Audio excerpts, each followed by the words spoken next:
and welcome to J-Train Podcast. This is J-Train Jared Freid coming to you live from the quarantine cabin on the Lower East Side of Manhattan. We are here Mondays and Thursdays with your emails, your stories, your questions. I say it every episode. Let me say it again. Thank you. Thank you for listening. Thank you for telling a friend. Thank you. That's how it works, people. You tell a friend, a coworker, a brother, a sister, a mama, a papa, anyone with ears, and then they tell a friend, a brother, a sister, a mama, a papa, anyone with ears. That's how we keep the snowball rolling and growing and moving. That's right. And listen, it's a weird year. It's a tough year. But that's why I love the sponsors of this show. They all offer you some free money for something that if it was going to be in your life anyways, you might as well take the dough. So use the promo codes. If you're on YouTube, I love YouTube. I'm trying to grow that platform. Get subscribed to the channel, even if you're not a YouTube user. Many of you weren't podcast users before you found this show. And look at where we are now. Look at us.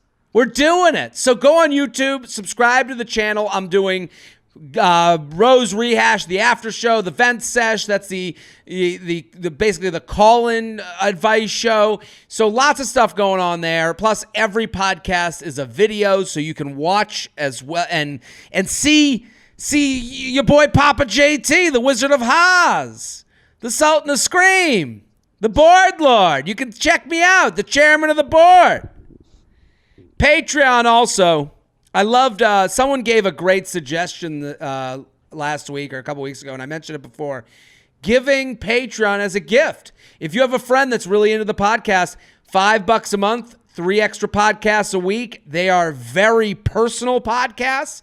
I would say I'm honest here, I'm open here, but there I'm really talking about everything. It's not just dating, it's just kind of life in general. So if you enjoy my vibe here, you'll enjoy the Patreon. Patreon.com/Jared Freid, Patreon.com/Jared Freid. All these links are in the bio of every episode of the show. We make it easy on you people. Very excited about today's guest. New to the podcast, hilarious comic, Jamie Kilstein. Thank you for coming on. I have to up the shit out of my promotion game after sitting in on that fucking intro, where my podcast is literally me being like, please keep listening so I don't kill myself. Okay, bye. And I'm like, oh, you got funny little names. You got fucking links and bios. I was like, what am I doing? The please follow me so I don't kill myself episodes I try to do, with other Patreon. guests. Those are on Patreon. I do that on Patreon. That's a Patreon exclusive episode. Dude, it is funny what I was listening to you say that, because I have a Patreon on mine too. And me and you listen to our podcast and you're like, whoa, that's as vulnerable as you can get. But there is something about being on Patreon where I'm like, I'm throwing my family under the bus. Like, it's just fucking, it's no rules. It's funny that we're $5 away from knowing that, like, oh, everyone here is trustworthy. Yeah.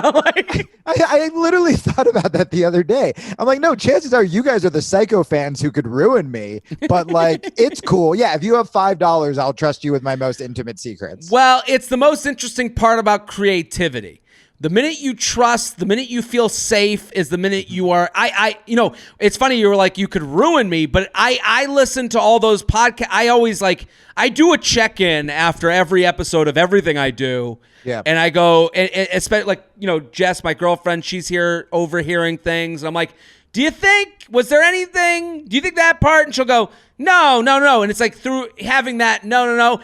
It's like, oh, okay. And I have that with Patreon a lot where I'm like, but then I think about it, I'm like, no, this is my most authentic self. That's the problem. So it's like, because there's such a when you feel comfortable, when you feel the audience is on your side, or that there's not that random person that finds you on the Discover page that's like, fuck you, bro. Like, you end up being funnier, more creative, more insightful. Oh, yeah. Oh, especially and you're right, because no matter how big we get, I'll second guess tweets where I'm like, okay, I really want to tweet this thing about this issue because it's really important to me. And then I visualize a stranger who I have never met calling me a cuck, which is kind of hilarious. And I'm like, I don't want to deal with that shit today. And then I'm like, over to Patreon. Yeah, and I feel like if everybody, this sounds so cheesy, but if everybody was living their authentic self all of the time, we would actually be out of our heads and we would all be living in that sort of beautiful, artistic flow state a lot more. But instead, we are always projecting our version of like ourself, our insecurities onto the person we're talking to, onto the social media platform. Yeah. And so, but then by holding our shit back, we end up kind of becoming a version of ourselves that we were trying to avoid. Whereas, yeah, when we get to this place where it feels safe, suddenly you're like, wow, I'm fucking funny. Even the podcasts I do, you can tell the ones where I really like the person and I'm comfortable just because I'm not trying to be what I think a comedian. Like, I have to do Bobby Kelly's podcast next. I'm such a big fan of Bobby Kelly, and I think Voss is on. Bobby's the best. They're the fucking best. But I'm also like nervous because when I'm around guys like that, I'm like, okay, I have to be what a comic is supposed to be. And I'm like, what does that mean? You know what I mean? Like, I have to, do I say I fuck their mom? What do I do? Yeah. And I'm literally telling myself, just do this. Just be this. It's interesting you say that because it's sometimes you'll meet someone after a show and you can tell they're at a 10. Yeah. And you're like, dude, like, you're funny. Like, well, like, I'm happy if you get what I'm putting out there. You're a funny person too. Like, just, you don't have to come in here and be like, fart, pussy, vagina, right. And it's right. No, we can just fucking talk. It'll happen. And that's the same thing. Can you not do my fart, pussy, vagina closer on your show and give away my big punchline? I'm sorry. I just see your face and I was like, oh my God, I just want to do one of his classics. It's the fart, pussy, vagina. yeah. I have it on every album I've done. Just that bit. The one that breaks my heart the most is, so you get like the drunk, loud people who come up to you after a show and they have no problem fucking holding court at like the merch table or whatever. Sure. But then you'll get the DMs after the show from like the really sweet, interesting people who I'll always get like, hey man, I didn't want to bother you because you were with those people. I don't know, it's stupid, but like, I just want to talk about like Simpsons and pro wrestling. And I'm like, what? That's all I want to talk about is Simpsons and pro wrestling. Why didn't you fucking stay? But again, it goes into that like self-belief. What we're projecting is that person had a conversation in their head that didn't exist with me not wanting to talk to them. And so they went home and were sad. And then the person who gives no fucks, who is just filled with mediocrity and like hacky jokes and shit like that, they will just pounce to the front of the line with zero thought of anyone else. You know, when I was thinking about this was when TikTok was out, but then everyone was kind of hating on it because they were like, it's for young people dancing. Yes. And then I got on it and I was like, I kind of like was like, let's see what this can be. And what I noticed was because I had no one following me on there, I was kind of free. I would just make these videos. I was free to be like, hey, whatever. I don't know what I'm going to use this for. I'm pretty positive I'm not going to be the dancing comedian on here. Right. But I'm going to figure out how to use the tool to build my own house. And then I would put like, every now and again, I'd have one that I liked a lot, and I would put it on Instagram where I have more of a following, and I would be like, and it would be like this whole different side of being funny that I was afraid to do for a bigger audience. TikTok kind of became the back of the bar open mic for me. Yeah, dude, it's so wild you said that because, okay, so my year, and I say this on the album, it's not supposed to be a punchline, but it leads into jokes. But like, my year was bad before COVID happened. And like and I was like, can't get worse. And then fucking it got worse, right? We're in 1 week. Mom almost died. Girlfriend left. Cat died. Cat was the thing I'm like still destroyed about. And no offense to my girlfriend. Of all the things, yeah. Dude, this literally would happen where she'd see me sobbing and she'd be like, hey, we're still going to be friends. And I would have to be like, what is she? Oh, yeah, okay. But I was always crying about like the fucking cat every single time. And so then COVID happened. So stand-up gets canceled and all this stuff.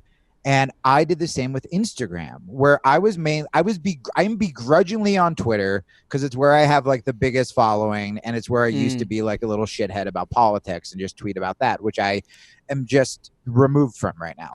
And I was always the comedian who, fucking one London newspaper compares you to Bill Hicks and you're suddenly smoking cigarettes and you're like, fuck the industry. And so I never acted. I never did sketches. I never even, not to plug this album, but this is the first time I've even talked about dating or personal shit. I've been a political comic for so long that to me, dating material is the edgiest shit I've ever done because it's the most vulnerable I've ever been, right?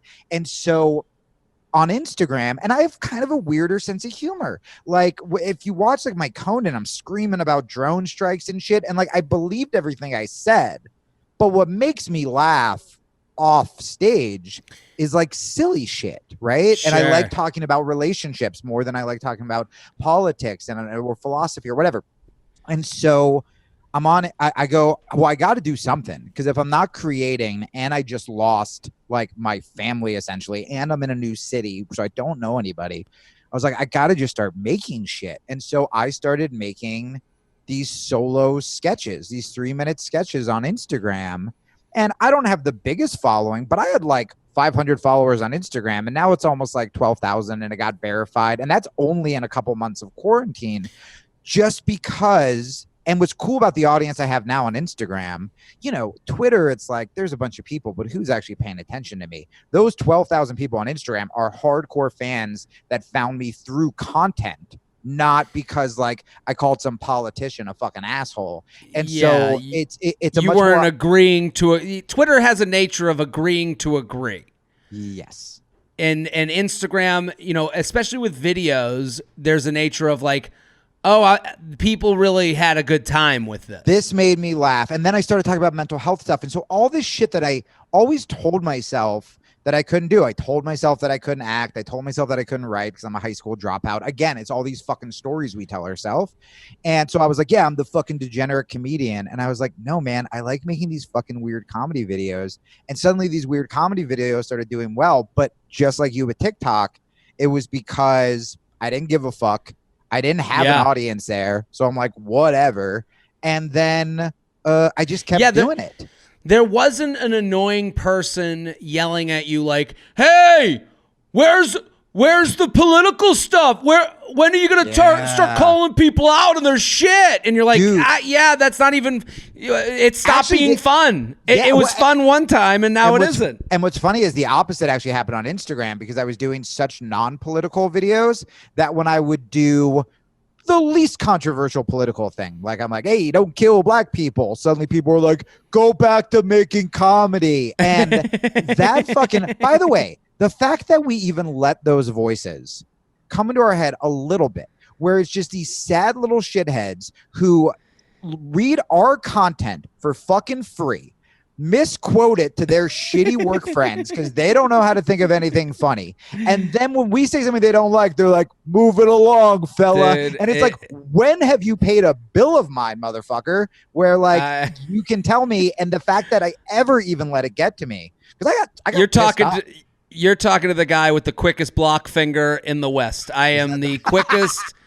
I will block people. I could smell troll, and I'm like, gone. I won't lose a blink of sleep over it. But listen, talking about paying rent, I want everyone to go follow Jamie on Instagram at the Jamie Kilstein. Go right now. He has an album out. Now, every now and again on this podcast, this isn't a comedy podcast. We're going to get to the emails, jtrainpodcast@gmail.com. We don't, we get behind the curtain every now and again. I bring on comedians, and they're coming here to sell their wares. And I love it. They're coming here to be funny. We're going to answer the emails. They're going to give, and I think Jamie's going to be a great guest for this podcast because he has his own podcast called A Fuck Up's Guide to Self-Help. It's called The Fuck Up's Guide to Self-Help. Give me the 1-minute trailer. How would you explain A Fuck Up's Guide to Self-Help? I've been a guest on the podcast. We had a blast on it. So I want everyone to go listen and go subscribe to Jamie's podcast. How would you explain it to the listeners? I mean, it's the title. It's that, it's probably similar to a lot of the stuff you do, where instead of trying to help people from this perch of like, I know it all, or, oh, if you want to feel better, just go into your cryotherapy. You know what I mean? Like, it's more like, hey, here are all of the mistakes I've made. but I'm also working on myself every fucking day. I can help you through that kind of like honesty. And then what it's also sort of turning into is like I had you on, and then the week after you, it was Nicole Aniston, that like massive porn star, but we didn't even talk about fucking. We talked, like, me and you talked more about fucking. Me and her talked about like spirituality. What it's kind of turning into is just don't be a dick, be nice to each other, and like go after your crazy dream, and you're probably better than you think you are, is kind of like I think themes. A lot of that is about commiseration. It's like, hey, I'm not perfect. You're not perfect. Let's talk this out and just realize that we've all been in the same boat or similar boats, or we've floated alongside of one another. And I love that. And that we're trying to get better. Like, I think I was talking to a friend about this the other day, where there are so many people who will own their bullshit instead of confronting it. Like, I'm just the jealous girl. I'm just the fucking guy who gets drunk. I'm just whatever. And to me, it's like the things I've done, like, I fucking cheated and I hate that I did it. And ever since I did it, I have like, instead of just being like, that's just who I am, man, fucking look, biologically, if you look at apes, like instead of doing that, I'm just like, man, that fucking sucks. How could I have not done that? And then how can I be the best partner I can now? So it's shit like that, where it's like, guys, every day I'm working on myself right along fucking with you. Yeah. It gives them that safe, you know. It's like when someone says, I'm the sarcastic one. And it's like, no, that's a different way of saying that you're an asshole without you're loud fixing it. Yeah, you're a loud asshole. You took the Simpsons girl spot in my merch line, and I'm furious. Also, you have a stand-up album. So listen, if you're on Spotify, if you're on Apple Music, anywhere you listen to music, all these comedians have amazing, fantastically produced, fantastically written comedy specials that I consider the cousin to the podcast. If the podcast is you listening to Jamie and I kind of going back and forth answering these emails, the cousin is a stand-up album where if you closed your eyes, it's like you're in the comedy club with them. I have an album that's out right now. Jamie has a brand new album called 25% Capacity. Go find it. Anywhere you listen to music, you can listen to Jamie Kilstein's album. You type in Jamie Kilstein, it's there. You type in 25% Capacity, it's there. So considering the title, I'm going to assume it's a COVID album, because it's 25% capacity is how many people you can have in the room. I wrote it during this. It sounds like 2020. It was in a shady fucking warehouse with like a wandering cat. It was exactly what I fucking wanted. It's about loneliness. It's about COVID. It's about being single for the first time. It's about like all sort of it's sex stuff for the first time. It's me trying to date younger girls who grew up on fucking hardcore porn when I grew up on like romantic comedies. And like it's just the most fucking, there's a little politics in there, but it is easily the most fun album I've ever had, where I told my manager, I'm like, if this is the last album I ever do, I'm thrilled. Like, so I love feel that. Like I went out on my fucking shield. But also it's a time right now where everyone's looking for different ways to kind of like let their brain be on the shelf. A comedy album is a great thing for that. And also just to have fun for a few minutes and laugh at what's going on when so much of it isn't funny. That's a great thing to do with your time. So I want everyone to go find Jamie's album at the Jamie Kilstein on Instagram. It's going to be all over my social media. 25% Capacity. That's the album. I'll swipe up to it so you'll know where to find it. Let's do some emails. You ready? Fuck yeah. jtrainpodcast@gmail.com. jtrainpodcast@gmail.com. Jared, I'm struggling in a dating situation and feel like your advice could really help. I matched with a guy on Hinge in March, but we didn't get to meet in person until May because of COVID, which gave us a chance to get to know each other. Because he lives an hour away, we would only see each other on the weekends and would alternate staying at my place and his.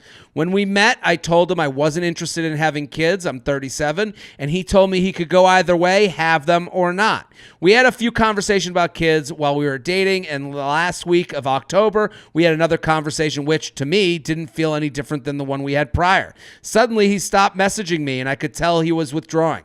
I asked him what was going on, and he told me that he thinks he may be depressed, and he's also trying to evaluate what he wants and whether he can continue being together if I don't want kids. I'm so hurt. and don't understand how he could shift his feelings so suddenly. He has only been in touch with me intermittently and tends to stop texting mid-conversation even when he is the one who initiated texting. I feel like he is stringing me along in case he can't find another better option. I have deleted his contact information in order to prevent myself from initiating contact with him, though I do really want to be with him and hear from him. I keep looking at my phone hoping he will text me. If he contacts me, what should I say to him? Should I tell him not to contact me anymore? I'm torn between wanting to maintain contact but also not wanting to have false hope that he will decide he wants to be with me just because he texts me every few days. Is it better to cut off contact altogether? So, Jamie Kilstein, what do you think of this situation? Oh boy. I think her inclination to delete his contact info was the right one. Yeah. I think that he is either using the depressed, he's either completely full of shit and he is too afraid to get out of the relationship, which I've done before. And, you know, he's kind of leaning on the depressed thing because you can't get mad at me if I'm sad. And kind of playing that. And the fact that he will start talking and then start to bail tells me that if not depressed, there's definitely like some dependency issue where like he's feeling lonely. He starts doing it. He starts texting her and then midway either realizes, no offense to your listener, oh, fuck, that's right. I'm not supposed to be talking to her. And he pulls away, or he feels bad and he's like, what am I doing? I'm going to string her along. And then he just disappears. But either which way, it's like not being respectful of her. You have to, you know, if you fucked up and you texted her and you realize that, then just say it. I mean, that's almost better than just this constant stringing along. I would say for her, it's right now you're in this like purgatory where you're not getting the best of either situation. You've deleted his contact info, which is great. But if you're still looking at your phone waiting for him to text, you haven't here, I'll sound like I'm on like NPR. You haven't deleted it from your heart. Like you're not getting any of the benefits of cutting this guy fucking loose. So I say if you're going to cut him loose, fucking cut him loose and live your life and cool. Sure. I want to go back. I think everything you said was great. I think if someone's in a similar situation, they should rewind and re-listen to what you just said, because I know that you're very open about mental health. Yes. And so I think it's so interesting as someone like, listen, I think we all deal with everyone deals with some version of mental health issues. I would say I've never been to therapy, but I'm pretty open about mistakes and feelings, and especially on this podcast. But the way you just put it is so interesting, because I say this a lot where it's like people take this moral superiority, or like they put the thing at the top of the mountain that you can't disagree with. And it's interesting to hear that you're like, you know, he's using depression, whether it's true or not, it's being used. Yeah. And, you know, just to be really clear, like, yeah, I do talk about mental health. My DMs are either filled with people going, I don't get the hot girl DMs. I get either the guys who are like, hey, I was going to kill myself until I heard your episode. Or I'll get a girl that's like, hey, are you going to kill yourself? And are you okay? And it's like, it's one or the other. And so like, I take it very seriously. And I don't doubt that this guy deals with depression and anxiety.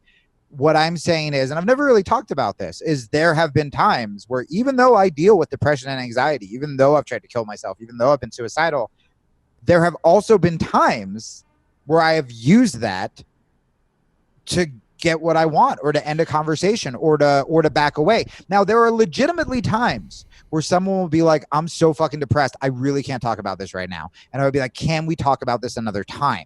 Can we do this? Like, that is okay. You are allowed to be fucking depressed. You are allowed to ask for space. However, if what this guy keeps doing is initiating the conversation, then suddenly being like, oh, I'm depressed, and disappearing, or disappearing and the next day, sorry, I was sad and I can't handle it. Cool, man. Don't fucking string her along. You need to work on yourself. He's also operating in a world where his mental health is the only one that matters. Right now he's using her to get through his own shit.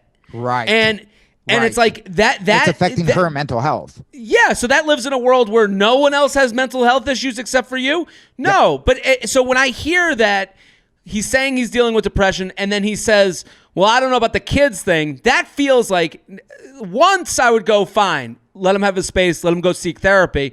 Two, when you use two big items that I was just gonna you say can't disagree with, then you're like, dude, it's as if he took out two weapons to fight you away with. And he's not and I'm not saying that he's a bad person. I am saying that he is doing the most human thing on earth, which is, I like this girl. I don't want to lose this girl. I don't want to be mean to her, but I know we're not going to be together forever. So I need to use other reasons that are outside of my control that are big to make ones. sure that to end this or to get away from it. And it's not like pulling out two little knives. He went for like the katana and like a fucking bow staff, where it's just like where it's like, take it down, buddy. Yeah, you're right. I wanted to call that out too. And look, the other side. So to anyone listening, it would be funny if they both listened, but to anyone on that mental health side where you're where you're realizing, oh my God, I've fucking done that. Like I realized, is my advice for you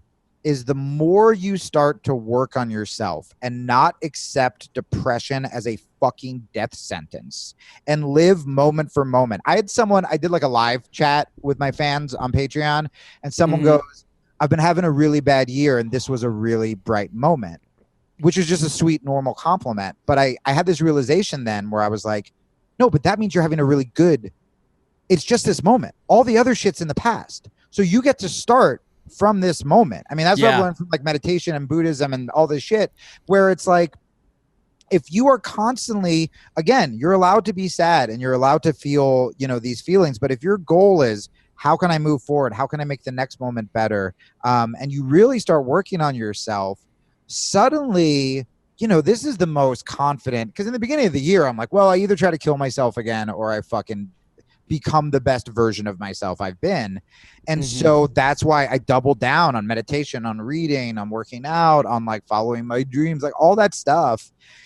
And then, it's now if I'm talking to a girl and suddenly I'm like, oh, this isn't a great idea, instead of just being too afraid to do anything about it or too insecure where I still need to feel like there's still a girl who wants to fuck me, I can be really blunt and be like, hey, I can't do anything right now because of this, and you're great, and I'm really sorry. And I mean, I have stopped. Well, I'm sorry, go ahead. No, I was just going to say, I've turned down more sex than I've ever turned down in my life, because usually the only thing I needed was, you want to have sex with me? I'm in, because I just don't like myself. And now I'm like, because I actually like myself, I have the foresight to be like, fast forward a little bit, be like, this is going to be a disaster if we have sex. And that's called working on yourself, which is not what this guy's doing.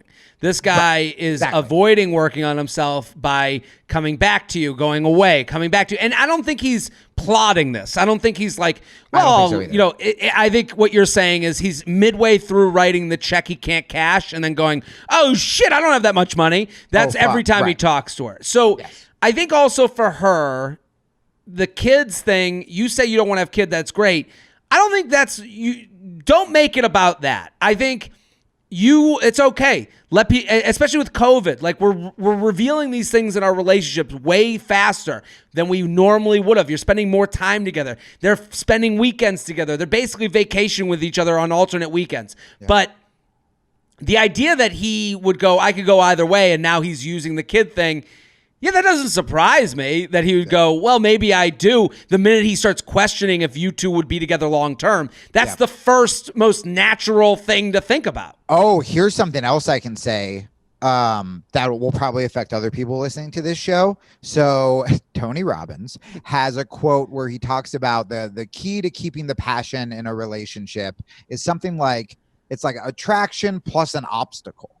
And I think we've all had these relationships where it's like we're flirting and we shouldn't, or we're long distance, or there's some kind of fucking drama, or then we pull drama in. Like maybe you fight a lot, and then when you come together, it's like this, like, oh, this excitement, right? So that's why they talk about, if you're in a relationship, still being independent, even taking separate vacations, doing stuff like that can be really good for the relationship. the most insane person I have ever let move into my home started this way, where we met in one city. I lived in Los Angeles, and we did these vacations to see each other. And it was just the like hottest, most fucking romantic, like fucking 6 times a day, taking pictures together, all this stuff. And we moved in within 3 months because there is something about we're talking on the phone. That's nostalgic. We're talking on the phone every day. We're worried. We don't know what that person does during the day. I don't know what her day job is. I don't know what her, like where the fuck could she be? Like all this stuff. And it's just this build up until, okay, well, I get to see her on Friday. I get to see her on Friday. And then, we'd meet down by the fucking beach and the sunset. Cause now these 2 days we have together have to be like perfect and passionate and all this stuff. And then we move in together and it's just like, oh, you're like an abusive monster.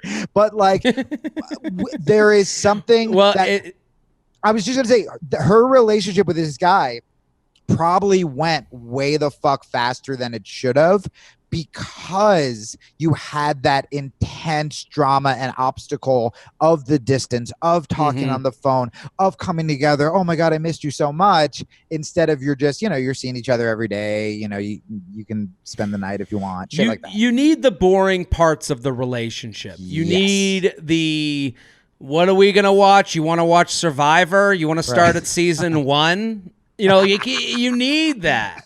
Yeah. We are sponsor people. The J-Train podcast is brought to you by Fabfitfun. The Winter Box is on sale now. I love Fabfitfun. I love what it does for your soul. What do you mean by that, Jared? Well, what I mean is that we're all very hard on ourselves. You walk by things in the store and you say, do I deserve it? Should I get it? Do I need it? Well, Fabfitfun alleviates you of the guilt involved with treating yourself, because it comes in one big box. You get so many different items that make you feel good. One of those items is going to be a part of your daily routine. They sent a Fabfitfun Winter Box, and I said, Jess, what's your favorite thing in the box? She was like, this Wish Vanilla Bean Lip Scrub. I'm looking at it, and it's for your lips when it gets cold out and your lips get those little cracks in it and they get dry. This gently exfoliates, smooths, and softens. So it's like you're giving your lips a spa treatment. You're gently exfoliating those little cracky spots in your lips that bother you over the wintertime. And what a gift that is, because Jess went through the whole box. She said she loved everything, but this is now in the rotation. This is now the Wish Vanilla Bean Lip Scrub is now a part of her everyday life. They also sent silk scrunchies that she loves. She loves a silk scrunchie. She's wearing it right now. It's leopard print. She's she's a leopard within, but now the leopard is on the outside as well. So she loves, listen, I could go on and on. I think that what Fabfitfun does is great, both for the things you'll get, but also mentally. It fills your soul. You get something nice. It's a gift to yourself. There are 16 female-founded brands that are in the Winter Box this season. That's amazing. And look I got this: Paradox, Los Angeles, Lucky Stars, Blemish Patches. Jess uses these all the time. I don't even know them. The Blemish Patch, it goes over like a pimple, and she was wearing it. I was like, you could have worn this out. I didn't even notice it. So these are all great things that become a part of your routine. And to get something that's a part of your routine that's good, Fabfitfun gives you the opportunity to be good to yourself. So they have a wide variety of products when you order. Get seasonal must-haves without leaving home. If this is your first box or your 12th box or no box this season, I'm just a fan. What products are you most... it's asking me question. I just told you. So order your Winter Box today. Sign up so you can snag amazing products like the Isla Limitless Lash Mascara or Laura Geller Cinnamon and Spice Eyeshadow Palette when you customize. So you can customize. You can get the things that look good to you. Use coupon code JTrain. That's coupon code JTrain for $10 off your first box at fabfitfun.com. That's coupon code JTrain for $10 off your first box at fabfitfun.com and customize the best gift you can give yourself. The J-Train podcast is brought to you by MeUndies. The holidays can be the most stressful time of the year. If only there was some bearded man with a bottomless bag of everything you need to cross off that list. Thankfully, our friends at MeUndies have the next best festive thing. MeUndies curated a list of the stuff your friends really want this year, so you can soften this holiday stress. What's the saying? Work softer, not harder. Their micro modal is not only super soft, but breathable, light, and impossibly cozy. And it's made from beechwood trees. What's better than that? It's everything you need to have a stress-free and comfortable holiday. Gift some MeUndies with me. Oh, gift some me time, it says, with MeUndies. Sustainably soft undies, PJ sets, slippers, and more. I'll say this. I have the lounge shorts. That is the most comfortable thing I have ever put on my body. Right now I'm looking outside. It's gray. It's snowing. We have a snowstorm coming. And I am going to slip into those lounge shorts and I am going to just lay the day away. And you know what? It's going to feel great because that fabric is softer than anything I've ever put on my body and I love it. And it's perfect for this time of year especially. And what a gift. What a great gift, because what people want is stuff that is usable. So if you got a boyfriend, you got a girlfriend, you got a mama, dada, a sister, a brother, whatever it is, family, this is the perfect gift because MeUndies has all the stuff you need. Soft undies, PJs. Yeah, I can understand where you're like, I don't want to give dad underwear, but your dad is going to be loving the lounge shorts or the PJ sets. Ooh, and slippers? Come on. Who doesn't love that stuff? You can also get a membership with the MeUndies gift card. Their membership is a subscription that sends new pairs right to their door, so they never have to run out of undies again. So there's a lot of options with MeUndies, especially for the gift giver out there. MeUndies has a great offer for my listeners. For any first-time purchasers, you get 15% off and free shipping. MeUndies also has their problem-free philosophy. If you're not satisfied with any product for any reason, they'll refund or exchange it. No caveats, no questions. So that's great. To get your 15% off your first order and free shipping, go to MeUndies.com/JTrain. That's MeUndies.com/JTrain. MeUndies.com/JTrain, and have a comfortable holiday. JTrainPodcast@gmail.com. JTrainPodcast@gmail.com. Here with Jamie Kilstein at the Jamie Kilstein. Go follow. The new album, 25% capacity. Go listen anywhere you can listen to music. Fuck the haters. I cheated on my last boyfriend with my current one, who I love. How do I own this and move forward? Jared, Feather, thanks for the fire content during the pandemic. I'm officially a Patreon member of yours, and I appreciate all that you do. I hope you get to Denver sometime to do a show so I can see you live. I need some advice on how to handle a situation I'm in. I was in a 5-year relationship that ended about 2 years ago. I thought we were going to get married, but we wound up wanting different things in life and broke up for a number of reasons, including mistakes we both made. It was a really difficult time, but I've moved on and have been in a new relationship for about a year now with a man I am head over heels in love with, and it feels right in a way my last relationship never did. Good for you. Here's the catch. I cheated on my previous boyfriend with my current one. The cheating occurred several years ago. At the time, I felt super guilty and ended the affair with my now boyfriend. I went to therapy after going through a lot of shame, bad coping mechanisms, etc. to deal with the guilt, but I ultimately realized I couldn't live with myself and wound up telling my ex that I had cheated on him, and with who. A while after it had happened, we tried to make things work for a little bit after that, but it just didn't. To be honest, my cheating was the cherry on top of a slew of other reasons why we needed to break up. My current boyfriend always wanted to date me and continued pursuing me after the breakup. I finally decided to give it a shot, and it just worked out. I know it sounds bad, but I honestly wish I left my ex for him years ago. We are just a really good match, have intense chemistry, and he loves me deeply. I still feel guilty for cheating on my ex, who I now am on speaking terms with. We went through a lot together for a long time. Because of that, still have a bond as good friends. We've forgiven each other and respect each other a lot as individuals and talk a couple times a month. He moved away, so we only talk on the phone. I still care about him deeply as a person, and I won't lie. Part of me is ashamed to tell him that I'm in love with the man I cheated on him with. Though we have both expressed we want each other to find happiness with someone new, I'm afraid to tell him about my current relationship. Ooh. Because of all this, I have kept my new relationship private and basically off social media entirely. It's not something I'm hiding from the world, but I haven't done things like post pictures of us on Instagram. While I can say for sure there are zero romantic feelings between my ex and I, he's talked to me about girls he's hooked up with since the breakup, etc. I really value the friendship I have with my ex and respect we have for one another. I am also nervous about what a lot of our mutual friends and his family will think and say once this is fully out in the open. How do I navigate this so I can move forward with my current boyfriend in terms of things like couple photos, moving in together, marriage eventually, etc., without being a giant piece of shit? Am I a horrible person for entering a serious relationship with the man I cheated with? Am I allowed to move on and be happy? And is this something I should tell my ex, or should I let him find out eventually down the line? I know what I did was fucked up, but should I have avoided dating someone I am unbelievably happy with just to avoid hurting someone who isn't in my life romantically anymore? For context, I'm 29, my ex is 30, my current boyfriend is 31. My ex and I also both established that we don't owe each other anything in terms of disclosing who we are hooking up with, dating, etc., unless we feel like it. Sincerely, tired of worrying about what people think. This is a great email. I love it. I think there's a lot here to unpack. Jamie Kilstein, what do you think?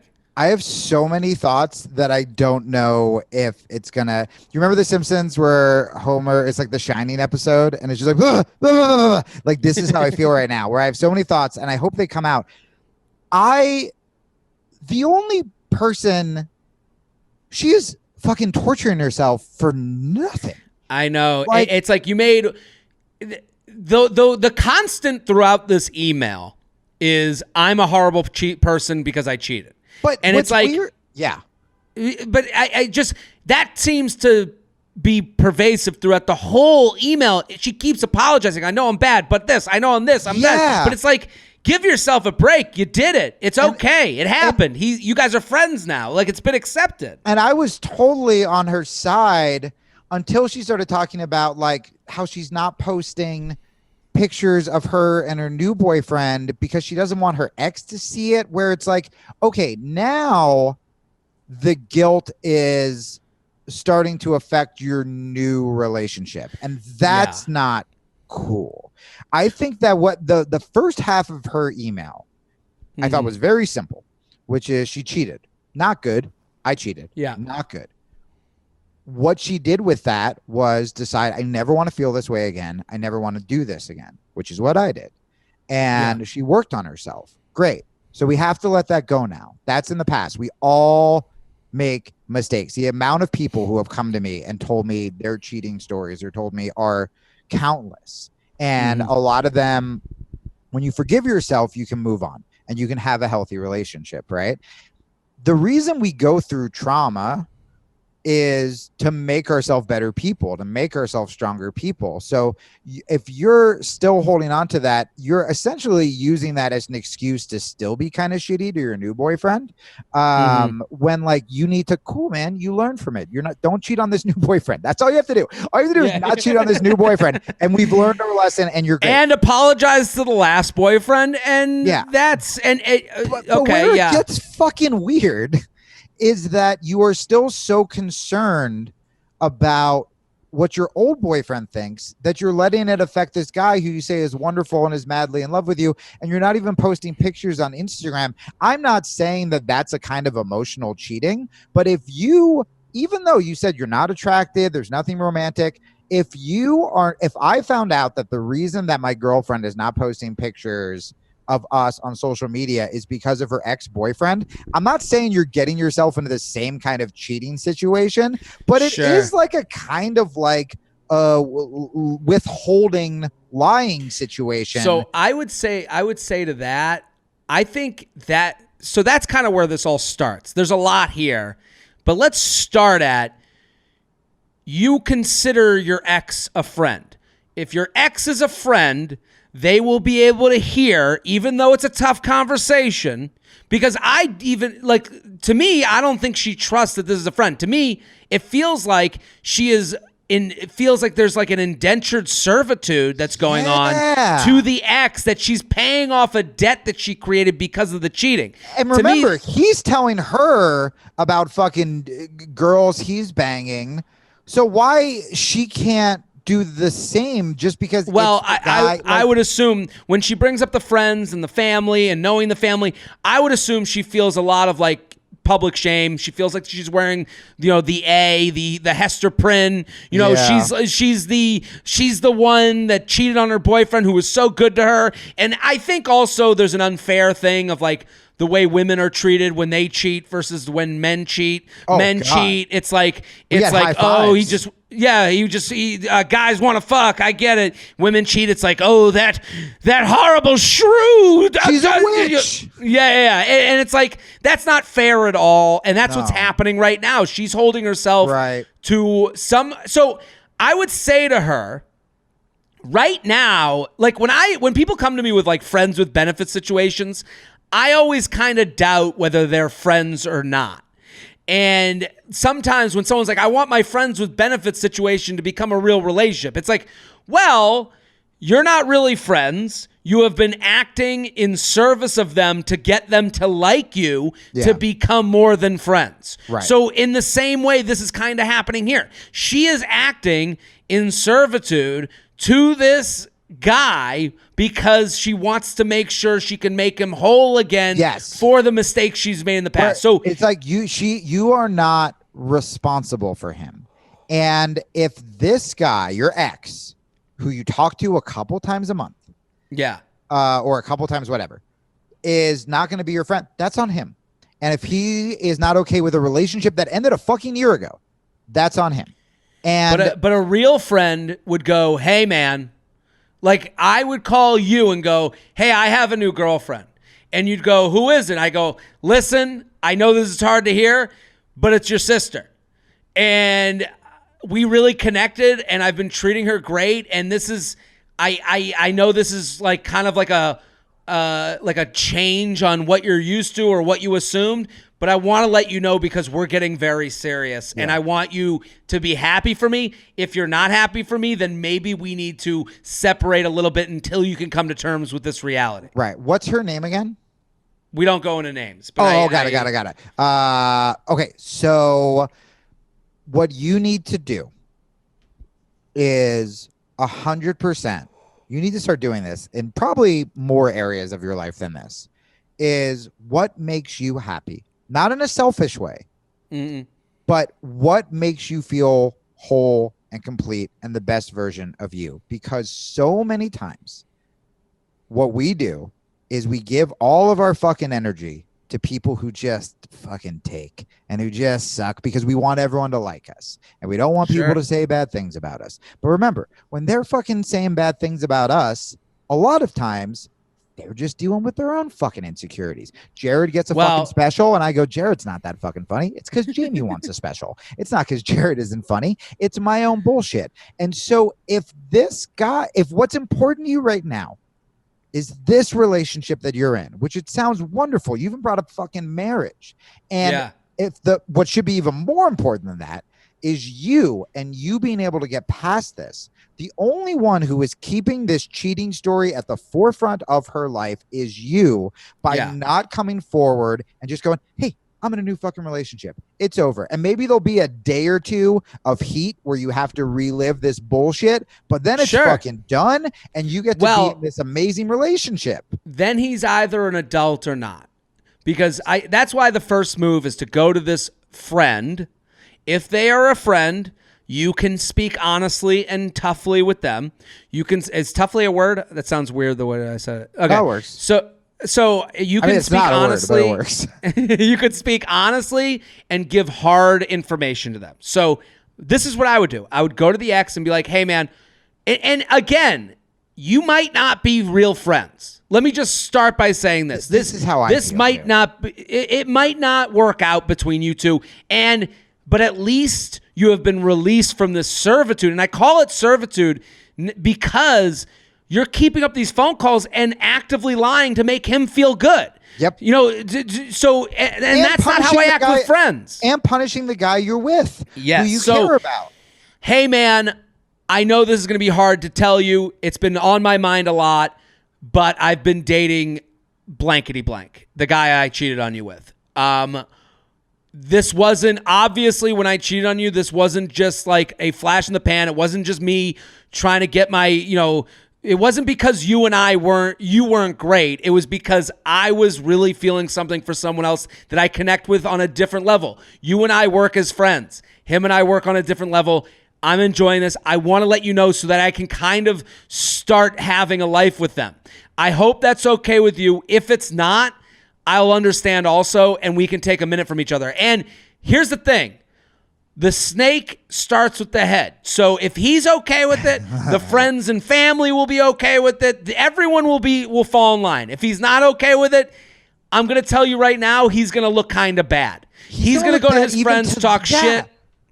Yeah, where it's like, hey, you remember a year ago when she cheated on me because like we weren't right for each other? Well, now she's in a happy, stable relationship with him. Like, you know what I mean? It's not like you left him to fucking go like do like bukkake porn, which again, you're allowed to do that fucking too. And I would even go a step further. Maybe I'll regret saying this. Jared is right. He gave the correct advice. But also, like, if this relationship and this friendship of yours isn't giving you anything too, and you feel like you're finishing up a community service fucking like penance or whatever, then you don't even have to fucking tell him this, because he is an ex-boyfriend that lives in another fucking state that you occasionally talk to. Here's what I would press back on that, because I think this is about her mental health. This is about her feeling better. And it only happens when you free yourself from this fake version of the relationship. She's keeping him as a friend. We don't know if they're really friends because they're being dishonest with each other. So I think once this gets out there, you don't have to live your life. You don't have to do the bi-monthly phone calls. You don't have to wish him well. You don't have to hear about his hookups if you don't want to. She's paying a penance at this point. You're doing this for her. Yeah, no, you're right, because it sounds like she needs to do something to officially forgive herself. She's not going to be able to move on with this other guy until she officially forgives herself. I mean, I went through the same shit. Would you rather, before we end this email, because I want to do one more email with you, because we got some screenshots and I got a good one with us. Would you rather your girlfriend cheats on you and it's just one of a million dudes, or it's the love of her life? Well, this is kind of, I'm so glad you said that, because I was hesitantly, I've been sitting on that since the email, where it's like the fact that, it's like, oh, well, good. At least fucking she cheated on me. Yeah. For the love of her life. For like a big reason, a good reason. I know I'm like the third character in the rom-com, but at least like, hey, like it wasn't just like, again, to me, is like how, and this isn't fair. Like this is like the dude way of compartmentalizing. No. But like, it's so great. There's a fighters do this, where if a fighter loses in a tournament, one of the first lines you'll hear, but the guy who beat me ended up taking gold. Yeah, and it's like, and again, like to me, it makes it less personal. Like, oh, you weren't just like attracted to some dude and you weren't repulsed by me and you just jumped someone's. No, you actually like, there was like a full life to be lived together, and then that maybe I could never offer you because we weren't the connection. No, and good for you. Yes, and that is 100% true, especially because remember, she said that this was kind of the straw that broke the camel's back, where while they were fucking on top of this camel, the relationship was fucking ending anyway. So it's like, and by the way, cheating doesn't just happen that way. It is a million other things that go into it. Yes, and on both fucking ends. And she right now is being so fucking mean to herself. But remember, how many times have like probably all of us listening, we're in a relationship we know we probably shouldn't be in. Then we meet someone, we don't cheat, but once we meet that person, we're like, oh, I'm set. Now I got to fucking. You get the blood pumps in a different way. It's the same shit. It's all lined up. Yeah, you're ready to go. You're not gonna have to be single and sad. And so, like, dude, there are so many different versions of her story that are out there right now. That, like, the only person who is hurting herself right now is you by just being so goddamn mean when really, yeah, you cheated and the fucking best case scenario happened. This is not the normal cheating story. No, that's the other thing. This is the one that people want to cheat again. Like this is great. This is the one people count on being their story. That it's actually the exception and not the rule. You know, so you cheated top notch. The J-Train podcast is brought to you by Solitaire Grand Harvest. Taking some time to yourself to relax and unwind is more important than ever. Playing a game can be a great way to decompress. That's how I do it. Sometimes I'll give myself a 10-minute break to play a fun game on my phone. I love that. And you know what? It takes I can feel my mind unraveling. I can feel my head loosen up. You know that feeling of your eyes squinting because you're thinking hard on different things throughout your day? What am I going to do next? What's my job going to be? Should I wake up? Should I go to bed? Should I be working out? Should I be eating better? No. Take 10 minutes to play a fun game on your phone like Solitaire Grand Harvest. Solitaire Grand Harvest is a super relaxing treat for the mind full of fun and challenging levels. You can play anywhere, anytime. Play your cards right to advance and earn an hourly bonus based on how many crops you grow. The more you play, the more crops you can harvest and the more bonuses to collect. Spin the bonus wheel to grab even more surprises like free coins, bonus cards, extra harvests, and more. It's solitaire like you've never seen, and it's free to play. Connect your social accounts to see how your friends are progressing in the game. Have some friendly competition while you're stuck at home. And when you need to take a load off, Solitaire Grand Harvest is a fun way to unwind. I have to say, I play this game all the time. I love it. It is the perfect way for me to just sit there and kind of unwind and kind of get the gears to stop grinding for 10 minutes. I use this game every day. So whether you're stuck inside or just dreaming of the great outdoors, now you can have a fun farm-style getaway right at your fingertips. Download Solitaire Grand Harvest for free today in the Apple App Store, Google Play, and Amazon. JTrainPodcast at gmail.com, JTrainPodcast at gmail.com, Jamie Kilstein at the Jamie Kilstein on Instagram. The album, 25% capacity. The podcast, The Fuck Up's Guide to Self-Help. Let's do one more. I forwarded it to you. There are screenshots here. Ooh, okay, I'm going to start reading because we got to get to the end here. I'm going to get my phone off airplane mode. This is exciting. Okay. Anyways, I'm going to get right to it because, in June, I started hooking up with this guy. Go to his place, have some food, Netflix and chill. He lived with his sister, so we could only hang out while she was at work. We both worked from home, but she did not have that luxury. I live with family, so my place was never an option. We agreed the whole summer that we really liked what we had. We would hang out a few times each week and text daily. Then in September, I got a new job and no longer worked from home. At the same time, he started pulling away, so I called him out on it. See attached, labeled A, numbered in order. I know there's a lot. I'm sorry. So labeled A. Hey, blank is around now. So I'll be him, you be her. Okay, hold on. Or I'll be her, you be him, whatever you want. You go first. Hey, this is him. Hey, blank isn't around now. So does that mean you can't call? I don't want her to hear. Right. I mean, I've been home with my family since 4:45 and I don't want them to hear, so I go out of my apartment. Where should I go? The hallway outside? She's going into her room in a few minutes. Wait, can't you even go upstairs, or will she still hear you? To watch TV. Sounds good. As for progression, that could mean, dude, I don't know if these are in the right order. Yeah, I don't know what the order is. But I'm trying to sell it. I know. I'm sorry. I'm trying to figure out. Oh, yeah, because unless that's a different day. Oh, maybe. You know, can we all just go on the honor system and stop screenshotting each other? I didn't know. Never gonna happen. There have been so many times, way back in the day, when people would be like, I'm like, yeah, this girl's getting weird. And my friends would be like, well, did you take screenshots? And I'm like, no, because I'm not a fucking maniac. But now I'm like, oh, does everybody do this? Everything you've ever texted with a woman has been screenshot. Oh, that's my God. The lesson. Let's start. Okay. So September 9th. Let's start with that. You see that? Because that's the earliest I got. What's the opening? It's her going, hey, what's going on? Oh, okay. Yeah. So we're way the fuck back there. All right, cool. So, hey, what's going on? Mass layoffs at my company. Not me, thankfully, but just getting off work now. So I'll be him. That's him. So you can say, hey, what's going on? Hey, what's going on? Mass layoffs at my company. Not me, thankfully, but just getting off work now. Holy shit, that must have been tough. I'm glad you didn't get laid off. I was just wondering because I feel like we've been super distanced. Like I haven't been over in about 2 weeks. We haven't really hung out even longer than that. And there's been no real plans made for us to hang out. Also, I feel like we haven't been talking as much. And I'm just wondering what's going on. I don't want to step back with you. I like you and I want to keep progressing with you, but I'm not sure where you're at. And then, let's see.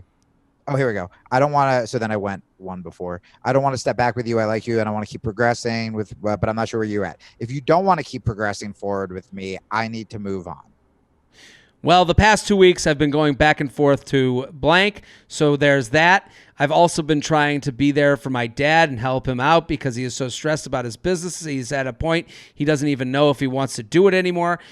Kylie has been having people over a whole bunch before her college classes start in 2 weeks, and she won't have the time to see friends. And to be honest, tonight I just don't have any energy to get into it. They laid off 20 people today, some of whom were real friends, and they had me work for 2 hours extra to help out. As for progression, that could mean many things, so I would welcome the conversation, but not today.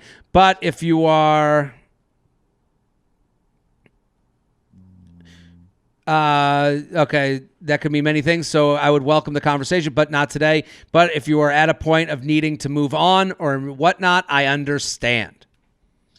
I guess you have a lot going on. I just would have appreciated more communication before the silence. If you want, we can call tomorrow and talk about what progress could be like. I can't talk tonight anyways. Okay, yes, we could talk about it tomorrow. That sounds great. I get out at 4. So then tomorrow, hey. Done. Hey. What's up? Nothing much. I thought we were going to call. I'm going to hop on a call for like an hour. I was waiting for you to call or text me. Can you call me right now? Can I call you at 8-ish? We're really getting all the... This is like... I guess I was saying now because Kylie is at home, but I understand you were working. Because Kylie isn't at home now. Hey, Kylie is around now. This is amazing. I guess, is this the M one? Call me when you can. And then it just disappears. I mean, I can give all the advice right now. Yeah. So then her on September 11th. Where's that? It better be fucking honoring the brave men and women that we lost. It better say never forget at some point. At least like slipped in. And if the guy doesn't go along with the bit, fucking get rid of him. I have no idea. September 9th. It's hey, so all I ever wanted. Oh man. I might be. So basically, they're going back and forth, and she's realizing she's not going to get a call from him. Yeah, so go silence. Hey, so what I ever wanted with honesty, because I'm a straight shooter. Anyways, I deserve better, so this is over. I'll stop by on my way home to get my book and money. I'll let you know what time that will be when I know. And then what I think is the best line of all of it. He writes back, okay. Great. Nailed it. So, and then in October, she's probably going to have us read these. Just throwing it out there. If you say no or don't respond, I get it, respect it, but is there any chance of a one-off fuck? He wrote in October. Real gentleman. He wrote that? Yeah. So we're going to get to that point, not to get us over. So I'll read the rest of the email. I went to his place on my way home, quickly walked in, grabbed what little stuff I had there, and turned to leave. He asked me if we could talk for a bit. I said, sure. He then asked if this was really over. I said, yes. He asked what changed my mind, and I told him about him freaking out at the word relationship, followed by learning about Miss Peru was just a 1-2 punch. Who's Miss Peru? Oh, shit, I skipped a whole paragraph. I'm out of fucking order. Hold on. So he then was able to call me, and we were discussing where we were at. I mentioned relationship. He instantly started freaking out, saying we were not in a relationship. I then explained I just went relationships like two people interacting with each other, not boyfriend, girlfriend. He then went on in the call saying, good, because there's this girl in Peru. We live in Northeast U.S. who no one can compare to, and he is waiting for her to come to the States. We got a 90-day fiance situation. He said that to her. Now I know we're just having fun, but this hurt me. Maybe I was in farther than he was or whatever, but the call ended shortly after that. The next day I texted him B. So this is madness. Yeah. So fast forward 2 months. Oh, I went to his place on the way home, quickly walked in, grabbed what little stuff I had there, turned to leave. He asked me if we could talk for a bit. I said, sure. He then asked if this was really over. I said, yes. He asked what changed my mind, and when I told him about him freaking out at the word relationship, followed by learning about Miss Peru, was just a 1-2 punch at the end of something fizzling out, so I felt this was over. He said okay, and that I would never hear from him again. I wanted to trust his words, but the instant I got in my car, I took your advice and blocked him on all social media and blocked his number. Fast forward 2 months, and I got a new phone. Apparently, with that, his number is unblocked, and I got messages he apparently sent me while his number was blocked, the most recent being a few days ago, CC. And then that's letter C. I know I did all the right things by blocking him. I did not want him back, but part of me feels bad and feels like I should respond. Jared, I followed your advice and blocked him, but what do I do when they get unblocked? Please help. So I guess his unblocked message was just throwing it out there. If you say no or don't respond, I get it and respect it, but is there any chance for a one-off fuck? A real gentleman. My girlfriend just outwardly just grossed out by that. Yeah. At what point are you like, I owe that guy a response to that? Like, and then he wrote back 2 weeks later, hey, and then a day later from that, I miss you. So, which by the way, that means he was full of shit about saying that if you don't respond, I'll respect it. He's fucking harassing you for also it shows you how quickly she forgot him going, any chance for a fuck? And then she's like, ew. And then it's like, I miss you. Well, he was a nice guy. You know, it's like I think the point of this email, and sorry it got so jumbled, is that it was like a memento. It was great. Yeah. He is looking for this relationship to stay in one place. Hey, let's have a fuck. And then the minute you said, I want more, he goes, I guess not. And then the minute he let a little time go past and he was like, hey, let me see if this woman who said yes to my naked body before will say yes again. Maybe she forgot that she wants something more. Maybe she has come to terms with I won't be more and is signing up for my plan. And I think she shouldn't answer. She shouldn't respond. No. Know that it's always going to be, hey, let's fuck. I'll be really nice in person. And then the minute you want more, he's going to back away and say, whoa, whoa, whoa, not a relationship. And then he's going to come back a few weeks later to see if you will come back to his terms. Yeah, it is a reoffer of the contract. It's someone who's trying to sell you. This is a salesman. Yeah, you blocked him before he outed himself as such a horrendous piece of shit. So the fact that then he sent you a horrendous piece of shit message should not be like, all it is for you. You got lucky. This is actually reassurance. This is evidence, as you screenshotted and sent it to us as an Exhibit C, that you make the right decision by blocking him. When you see that message, you should go, oh my fucking God, disaster averted. You should laugh at how cartoonish this guy is. And then absolutely you gleefully block him again. This is just reassurance for you. I mean, what the advice I was gonna icing give, on the blocking cake. Yes. I mean, the advice I was going to give before he turned into such a shitbag, which is that, man, people just need to communicate more and think about other people's feelings. And this has been something that I've really been working on, where it's like the second I see, even if we're just flirting, even if some girl sent me her fucking tits on Instagram and like says, I don't expect anything back. The second I'm like, this isn't going to go anywhere, I'm going to tell them, because I don't want someone sadly sending their tits to me every day. You can't also this guy, he's never going to do that because he's getting everything he wants. And the minute you offered him something he didn't want, he goes, whoa, relationship. I got a woman in Peru. And it's like, okay, and you're just trying to keep me at a comfortable place for you with no care of anything that I want. 100%. And look, I think we were talking about how women have different expectations than men when it comes to cheating. It's also the same with one night stands or fuck buddies or whatever, right? And I just want to be very clear. If a woman finds dudes that she just wants to fucking bang away. You deserve to come. You deserve to bang. However, this guy, don't bang this guy. This guy's a fucking asshole. You can still have respect for yourself and bang a different guy every day. But this guy has been leading you on, treating you like shit, literally was like, oh, by the way, can we talk? Because I've met the woman of my dreams. You will never top her. She lives in Peru. Have you heard of Peru? Hey, stay a while so we can talk more about this. Like, this guy just treated you like shit. You know why the woman in Peru is the woman of his dreams? Because she's in Peru. She doesn't have to deal with his shit. He never has. Yeah, well, and also he never has to be. He never has to make time for her. Right. He never has to try. And this is you said, "Hey, I want more trying," and he was like, "Whoa!" Yeah, dude. People run away. People forget that there are so many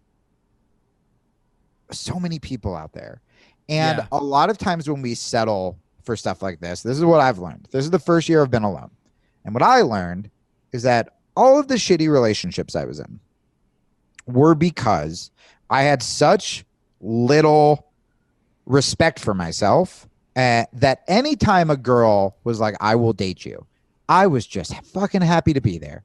And I was like, great. Red flags, put them in the closet. Like, we'll figure that shit out later. And then, by the way, that would lead to me being an idiot in the relationship as well. And so I'm not saying it's it was a self-fulfilling prophecy. Things go off of things. And that's the way it works. And now that I've been fucking alone and I know what I want my life to look like, one, the kind of girls who are approaching me are I would call, I have to work hard to be nicer to myself, but out of my league. But also once I see the thing that's not going to make it work, then I can go, hey, and because now you know what you're looking for because of that, and you're not using someone else to get through your own shit. Yeah, right. And it's like if I have a girl who's like, hey, just so you know, I'm in a relationship with a guy in Peru, and he's way better than you'll ever be, and I'm probably not going to call you for a while, and then I'm going to be like, hey, you want to fuck? I was going to be like, I want as far away from this as humanly possible. So I would say to the person writing in, and really to a lot of people who are going through this shit, especially over quarantine. There's a lot of people moving fucking fast and loose with jumping into relationships because they're lonely or trying to get laid because they're lonely. Dude, I have, again, city I've never been in, lost everything. And I was like, cool, I'm going to spend every day figuring out who I want to be. And I'm waking up early and I'm meditating and I'm working out and I'm breathing. I'm doing all this shit. And now it's going to take a dope ass girl to come in. And if there's not one, I'm okay with that as well. So the key with relationships is you want to be a whole person. I'm a whole person. We meet and we make our lives doper. It's not, I need someone to fill this hole that I'm so desperate for anyone that I'll have Peru girlfriend want to fuck, or I'll have crazy girlfriend who fucking hits me. You know what I mean? And all of this is also easier said than done. This is hard. It takes work. And that's the reality. Dude, I'm 38 and I just figured it out this year. Literally, I'm almost 40. And we're happy we're all figuring it out. Jamie Kilstein, thank you for coming on. This is fantastic. Thanks, pal. jtrainpodcast@gmail.com. I'm Jared Freid. Mondays and Thursdays, we're here every episode. We'll be back next week. Boom! Don't forget to like the video you just watched. I have many more. Subscribe to the channel right now. Like and subscribe, like and subscribe, like and subscribe, you fool. There's even a bell you can click to. Now you've got your week set Monday through Friday. I'm here for you.